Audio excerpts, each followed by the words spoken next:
Evo Morales, des gens comme Hugo Chavez, le défunt Hugo Chavez et paix sur lui, étaient proches du peuple. Et je dis que l'un des plus gros problèmes que les gouvernants africains et que le gouvernement sénégalais a aujourd'hui, même s'il est moindre comparativement à celui du président Ouad, je dois aussi le reconnaître, c'est qu'on n'a toujours pas compris en 2014 que pour éviter déjà une partie des critiques qui peuvent être justifiées, parfois elles ne le sont pas, parce que comme vous l'avez dit, l'appareil d'État est lent, il y a des choses qui sont difficiles à changer, mais il y a une question aussi de comment dirais-je, de modelage, une question de forme. Vous ne pouvez pas arriver habillé comme Puff Daddy dans un pays l'un des pays les plus pauvres du monde, il faut dire les choses, l'un des pays les plus pauvres du monde aujourd'hui, même s'il y a des tas de choses qu'on peut développer, et venir avec des Rolex, enfin excusez-moi, je dis des marques, on va dire des Roulox, ou tout ce que vous voulez, etc., avec des Mercouches, Mercoudes, etc., en voiture, et pendant qu'il y en a certaines personnes qui ont du mal, ne serait-ce qu'à se déplacer, certains n'ont pas les moyens, il y a des endroits où on n'a pas de route,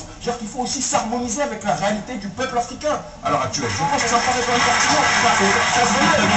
Mais je dis pour vraiment vous calmer, on peut... Je suis très calme, hein. Ah non, non, je suis votre gars. C'est pour toi, c'est pour toi aussi, hein. C'est pour dire que, écoute, bon, moi j'ai pas de Rolex, j'ai pas de montre.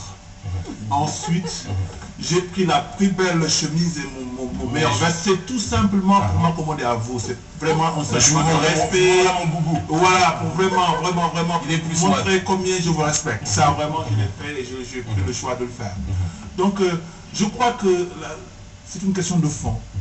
Ok, il faut vraiment mais ce qui est important, c'est que c'est ce sentiment-là qui a poussé aujourd'hui à ce qu'on appelle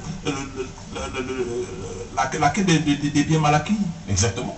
Parce que tout simplement, il y avait un total décalage entre celui qui gouvernait et celui qui est gouverné. Est-ce que vous comprenez? Et aujourd'hui aussi, il y a des structures qui sont mises en place pour nous aussi. Il y a l'OFNAC qui va fonctionner pour nous. Et on n'a pas le mais qui a commencé à fonctionner. Il y a des gens qui sont mis en place, les arrêtés sont mis en place, et que les dérives ne sont plus acceptées. Quoi qu'on dise, parce qu'il faut aussi oser se dire la vérité. Il faut critiquer dans ce pays, et c'est ce qui avance. Mais quand même, il faut encourager quelque chose quand de belles choses sont faites. Aujourd'hui, il n'est pas permis, ni à moi, ni à personne d'autre qui soit aux entourages du chef de l'État, d'avoir certains comportements. Le chef de l'État a un comportement qui est d'abord poussé, qui est orienté vers la proximité avec le peuple. C'est pour ces raisons qu'il a demandé à ce qu'on aille dans les régions pour faire des conseils de ministres. C'est pour ces raisons qu'il voyage tout le temps vers les villages. Et quand vous voyagez, certains se sentent toujours... on signale que le temps malheureusement, c'était un échange extrêmement intéressant, mais je pense que, en fait, il est revenu sur ça largement. Je crois qu'on a quand même eu également le regret de voir un collaborateur du chef de l'État jeter des billets de banque, d'accord, au vu aussi ça c'est regrettable et après de l'assumer. C'est la privatisation. Et pour aller beaucoup plus profondément au fond de cette question, je crois que je rejoins mon ami Kémy par rapport, n'est-ce pas, donc à l'élite africaine liée à ce comportement-là. Mais je crois que c'est aussi un problème fondamentalement africain.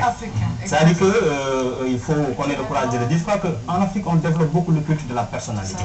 D'accord? Qu'on soit autour du pouvoir ou même dans le peuple. Vous verrez des petits salariés, cadres moyens, etc., qui vont s'acheter des choses extraordinaires, qui n'en ont vraiment pas besoin, des 4x4 rutilantes, etc.